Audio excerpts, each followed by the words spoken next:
Começa agora mais uma edição de Hora da Saúde, uma produção do Hospital de Amor que busca levar informação de qualidade sobre saúde básica para você em todo o Brasil. Sempre informações dadas por diversos profissionais especialistas em diversos temas da saúde. De geração em geração, a vida nasce de alguns encontros e desencontros. É na adolescência, fase do desenvolvimento humano, entre a infância e a vida adulta, que isso parece mais e mais evidente. E nesse vai e vem de relações da adolescência, cheia de descobertas, é nessa hora que a vida pode surgir através de uma gravidez de forma planejada, inesperada, desejada ou não, mas sempre com uma fatalidade. É um novo ciclo que gerará mudanças. E para me ajudar nesse programa, mais uma vez, eu conto com a participação do Dr. Marcelo Gobo Júnior, meu parceiro de programa. Dr. Marcelo, seja bem-vindo. Olá, você sempre um prazer. Gravidez na adolescência. Importante a gente discutir isso num país que tem milhões de adolescentes. Fundamental. A gente tem uma mudança de conceitos e a oportunidade de poder repensar algo que é um momento de transição e tão importante na dinâmica das gerações. Importante, um desafio. Uma canção faz lembrar bem esse tema. Levava uma vida sossegada, gostava de sombra e de água fresca. Meu Deus, quanto tempo eu passei, sem saber. Foi quando meu pai me disse: filha, você é a ovelha negra da família. É hora de você assumir e sumir. Baby, baby, não adianta chamar quando alguém está perdido, procurando se encontrar. Baby, baby, não vale a pena esperar ou não. Tire isso da cabeça, ponha o resto no lugar. Para colocar o resto no lugar, a gente tem muito assunto para discutir, né, doutor Marcelo? É isso que a gente vai fazer hoje aqui, Vamos sentar então, porque o nosso assunto leva um certo tempo. Quando as políticas públicas não são suficientes para garantir a inserção de mães e também dos pais adolescentes no mercado de trabalho e a continuidade desse processo ainda são, em grande parte, responsáveis pelos cuidados dos filhos, né? Cria-se uma situação negativa que influencia fortemente nos determinantes de saúde. Nesse contexto, a gravidez, a maternidade e a paternidade nesse grupo torna-se problemas. Outro cenário que pode ocorrer é a gestação na adolescência não ser aceita pela família ou pelo parceiro, criando uma situação de desamparo para a mãe, vulnerabilizando-a, configurando-se uma conjuntura crítica na sua vida. O atendimento nessas circunstâncias negativas chamada cuidados que devem ser prestados por profissionais de saúde capacitados, que busquem estabelecer vínculos com a adolescente e por intermédio de uma reflexão com ela, seu companheiro e familiares. Tentem encontrar estratégias que possibilitem a adequação desses impasses. Dr. Marcelo, de cada 100 estudantes que entram no ensino fundamental, apenas 59 terminam a 8ª série e apenas 40 o ensino médio. A evasão escolar e a falta de aulas pode, por diferentes razões, incluindo a violência e gravidez na adolescência. Esse aí é o principal motivo hoje em dia? Não é o principal motivo, Glaucio, da evasão escolar, mas a gente tem o fato da gravidez acontecer na adolescência como um fator de mudança. Mudança num ciclo de vida que tem um planejamento social inicial. Então, muitas vezes essa adolescente vai estar na escola, é uma iniciativa, né, do Estado incentivar que ela esteja na escola, e às vezes a chegada de uma nova vida vai provocar mudanças em cima desse ciclo. E é aí uma das maneiras em que a gente reforça a situação que a música nos faz lembrar, de transgredir o roteiro de vida que é esperado e culpabilizar essa jovem por algo que acontece e que pode acontecer inclusive com planejamento ou por decisão, mas precisa ser uma escolha responsável.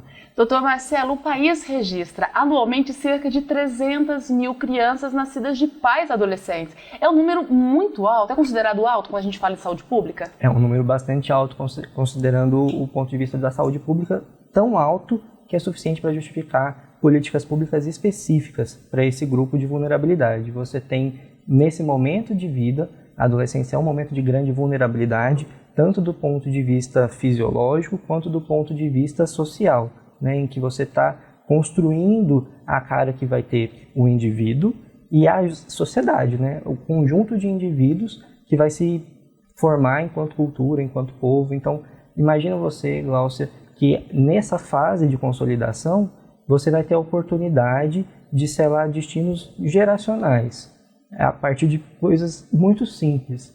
Quando a gente vai gerar saúde, educação é uma coisa fundamental. Você gera mais saúde para a população, mexendo nesse determinante social, que é o nível de escolaridade, a partir do momento que você possibilita para essa mulher, por exemplo, a reflexão e a escolha consciente. Eu quero ser mãe agora ou não? E ela pode, inclusive, querer ser. Mas de onde vem isso? O quão livre é essa escolha, se às vezes os meus determinantes sociais vão ser tão imperativos e mandatórios no meu processo de decisão. Doutor Marcelo, para a gente fazer uma localização nessa linha etária dos adolescentes, quando a gente fala em gravidez na adolescência, é uma gravidez que começa com quantos anos e vai até quantos anos? A fase de adolescência, ela tem um período bastante grande e ela se inicia do ponto de vista médico a partir dos 12 anos. Essa fase de desenvolvimento que é anterior a isso é a puberdade, fisiologicamente falando, em que você vai ter algumas alterações do corpo e da estrutura, em que essa transição da fisiologia vai acontecer.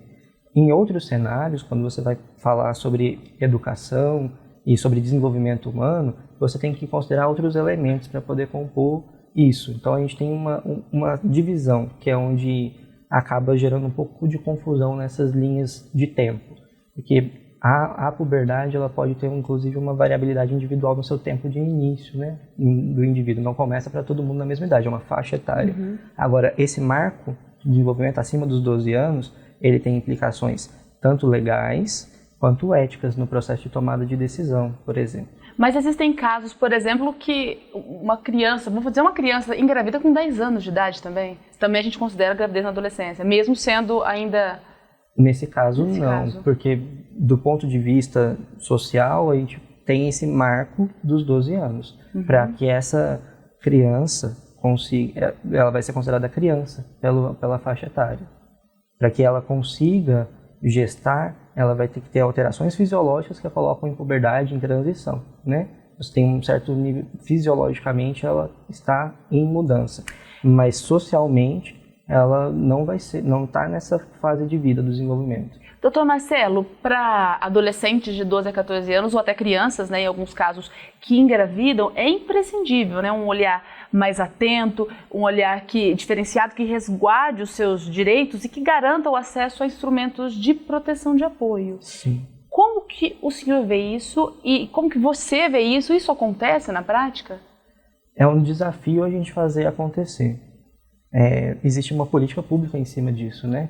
Existe um manual, por exemplo, na atenção primária para a saúde do adolescente, e um dos capítulos é só de gravidez na adolescência, planejamento familiar.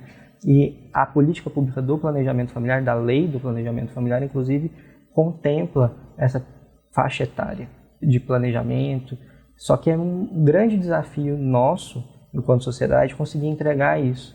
Porque o acesso à saúde, que é o que vai permitir que essa política chegue até a quem ela se destina, ele vai depender de muitos fatores. Quando a gente fala sobre evasão escolar, que foi o dado que a gente apresentou no início da nossa conversa, é essa educação que vai poder permitir que o indivíduo chegue mais fácil ao sistema de saúde por conhecer, por entender, por poder decidir.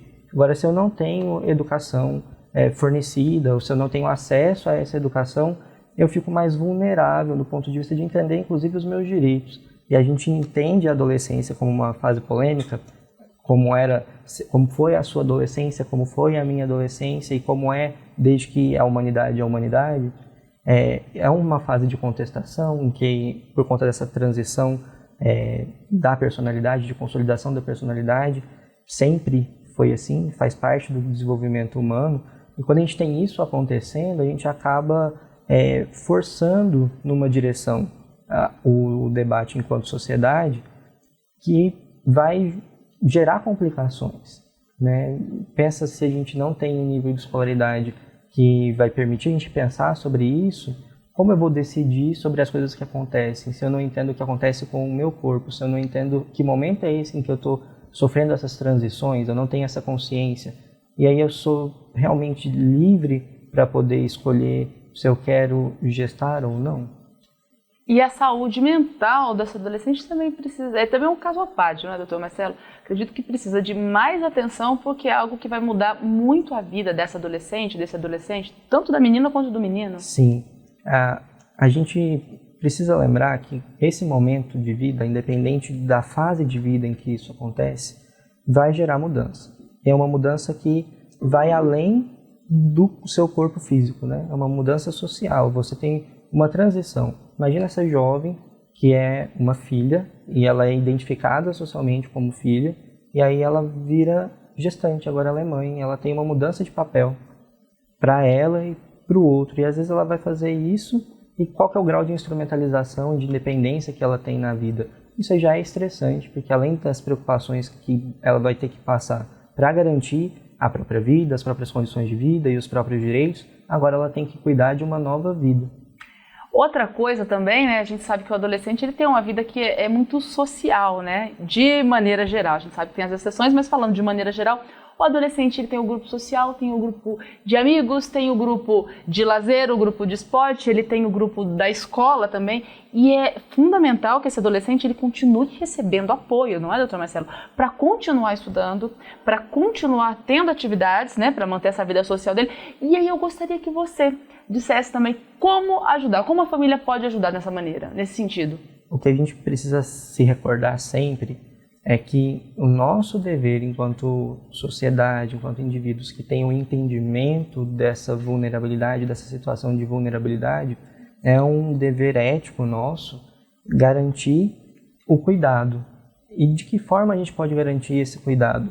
Isso está ao alcance de qualquer pessoa que está recebendo essa informação. Então, você que nos assiste agora já começa a entender um pouco do que é esse momento de vulnerabilidade. Então, já é um dever seu, ético, enquanto indivíduo, enquanto cidadão, cuidar de quem você percebe que está em vulnerabilidade do momento em que você toma consciência. Como você faz isso em relação ao adolescente? Perguntando se você já pensou sobre isso. Como que a gente discute isso? Em casa, na escola? Se a gente não conversa sobre como a gente vai identificar os problemas que existem, se eu não crio um ambiente propício para o adolescente refletir e falar as suas angústias, eu não vou conseguir debater isso com ele, instrumentalizar. Eu vou deixar que o contexto tome conta. E o contexto tomar conta tem um certo perigo. E qual é o perigo? O perigo dos determinantes sociais. O perigo de você ser amarrado e levado por aquilo que você não tem controle. Doutor Marcelo, mas nesse caso a gente precisa levar em consideração o gênero também, né? A gente fala muito hoje em dia em uma sociedade que luta, né, pela igualdade de gêneros, não descartando isso, realmente é algo necessário, mas nesse caso, os meninos e as meninas, os pais e as mães, os novos pais e as novas mães adolescentes, eles levam vidas diferentes de certa forma, não leva? Como abordar isso? Como ajudá-los dessa forma, tendo respeito e alertando para que as responsabilidades sejam em comum? A gente começou dizendo que a adolescência é um momento social muito importante. E isso acontece porque você vai, nessa fase de vida, consolidar seu senso de grupo e de pertencimento. Qual que é a sua tribo? Qual que é a sua identidade? Do que você gosta, do que você não gosta. Você vai consolidando isso nesse momento. E aí, socialmente, a gente tem algumas cargas culturais que vão nos fazendo entender o que é o homem, o que é a mulher, qual que é o papel do masculino, o papel do feminino e o que a gente espera disso. E a partir dessa construção e desse debate é que você vê a questão do gênero entrar. Na adolescência que você vai ter essa consolidação, por exemplo, da sexualidade, de como isso vai entrar na vida do indivíduo, tanto no momento da fisiologia quanto no momento social, no contexto em que o indivíduo está inserido. E é fundamental a gente dialogar sobre isso para que seja um processo tranquilo. Vai ser um processo de mudança, e mudanças elas são necessariamente desafiadoras, elas nos colocam no lugar do desconhecido, do novo. Existe um certo sofrimento nisso, mas esse sofrimento ele pode ser mais intensificado ou menos intensificado conforme a gente fala sobre, porque é nesse falar sobre que a gente cria esse senso de grupo, essa noção de pertencimento, que é fundamental para a segurança psicológica, que é o que vai garantir uma saúde mental, realmente saúde para o adolescente, para os indivíduos de modo geral. E você que está com a gente aí em casa já percebeu, né? A gente tem muito o que falar sobre gravidez na adolescência. No próximo bloco, a nossa convidada, a doutora Bárbara Fiorentin Giordani, para falar um pouco mais com a gente, ela que é obstetra e ginecologista da Santa Casa de Misericórdia de Barretos, que atualmente está sob a gestão do Hospital de Amor. Daqui a pouquinho nós vamos falar mais sobre como esse tema é trabalhado no Sistema Único de Saúde. Até mais!